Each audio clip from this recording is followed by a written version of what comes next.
এতিয়া আমি চাম 4 নম্বৰ প্ৰশ্নটো 4 নম্বৰ প্ৰশ্নটো মেট্ৰিকত অহা 2023 আৰু আগতো আহিছিল কি কৈছে ইউক্লিডৰ বিভাজন কৰণমূল্য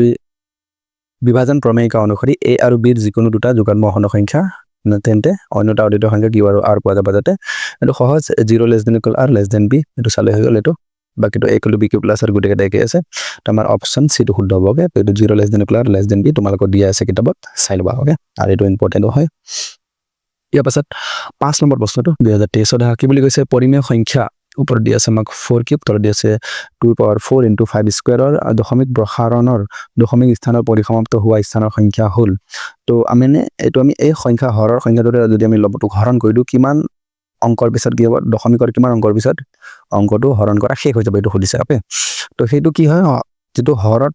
আমাক উৎপাদক কেটা দিয়া আছে বা সংখ্যা কেটা দিয়া আছে অংক কেটা দিয়া আছে তাৰ হাইয়েস্ট পাৱাৰ কিমান আছে হাইয়েস্ট পাৱাৰ তুমি যদি চাও 4 কিন্তু ইয়াত এটা কথা ধ্যান দিব লাগে যে ওপৰ আৰু তলৰ কিবা কিবি কটাকটি যায় নেকি তো ইয়াত যদি আমি চাও ওপৰটো আমাৰ আছে 4 কিউব আৰু তলত আছে 2 to the power 4 into 5 square দিয়া আছে তাৰ আমাৰ এই 2 আৰু 4 টো আমি কাটিব পাৰো হয়নে তো 4 টো মই কি লিখিব পাৰিম 2 স্কয়াৰ লিখিব পাৰিম আৰু ইয়াৰ ওপৰটো পাৱাৰ কিমান আছে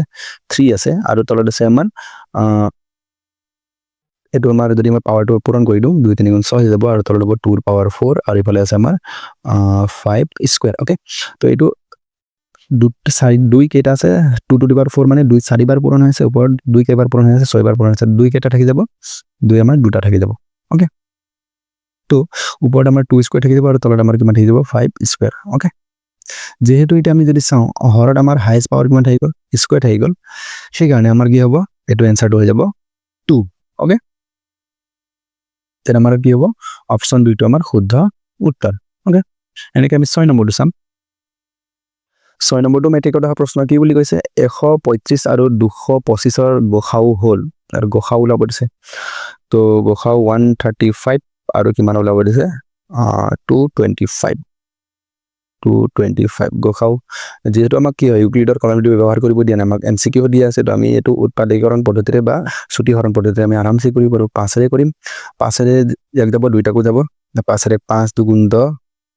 আৰু 3 থেকে 35 5 7 গুণ 35 এটো 5 4 গুণ 20 আৰু 5 5 গুণ 25 এটা আকৌ দুইটাকো 9 ৰে গৈ আছে 9 3 গুণ 27 9 5 গুণ 45 এটা আকৌ এবোৰ না যায় তো যিবোৰ হৰণ গল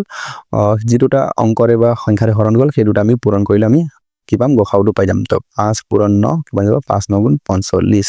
ওকে ইয়াত আৰু কি হয় লসাগু যদি ওলাব দিয়ে লসাগু ওলাবলে গুটেকেটা পূৰণ কৰিব লাগে যেহেতু আমাক গসাউ হৰিছে যি কেটাৰে হৰণ গৈছে সেই কেটা পূৰণ কৰিলে আমি গসাউ পাম তো আমাৰ হ'ব গসাউ 45 এটো তোমালোকৰ কি মনটো থাকি যাব লাগে এটো তোমালোকৰ 1 নম্বৰ প্ৰশ্ন হৈ থাকে এটো ইউক্লিডৰ কলমটো ব্যৱহাৰ কৰি গসাউ উলিওৱা তো 45 বুলি তোমালোকৰ মনতে থাকিব লাগে ওকে ইয়াৰ পাছত নেক্সট প্ৰশ্নটো এটো মেট্ৰিকত অহা প্ৰশ্ন এটা ঘন্টা 18 সেকেন্ড আৰু আন এটা ঘন্টা 60 সেকেন্ডৰ অন্তৰালত বাজে এটা কৈছে কোনো এটা সময় একেলগে বাজিলে তেনে কিমান সময় পিছত আকৌ একেলগে বাজিব যদি একেলগে এই শব্দটো দিয়া থাকে একেলগে বাজিব তেতিয়া আমি কি ওলাব লাগে লসাগু LCM lowest common multiples okay তো আমি 18 আৰু 60 ৰ কি ওলাম লসাগু এটো সহজ 18 আৰু 60 এনেকৈ ছুটিহৰণ পদ্ধতিৰে কৰিম ওকে এটো আমি কি কৰিব 3 ৰে কৰি দিও 3 ৰে 6 3 গুণ 18 আৰু 3 গুণ 6 20 বাৰ আকৌ 2 ৰে যাব পাৰে এক 2 3 গুণ 6 2 10 গুণ 20 ওকে আৰু যাবনে না যায় তো এটা আমি লসাগু উলাই আছে লসাগু উলালে গুটেকেটা পূৰণ কৰিব লাগিব ওকে তো আমি 2 3 গুণ 6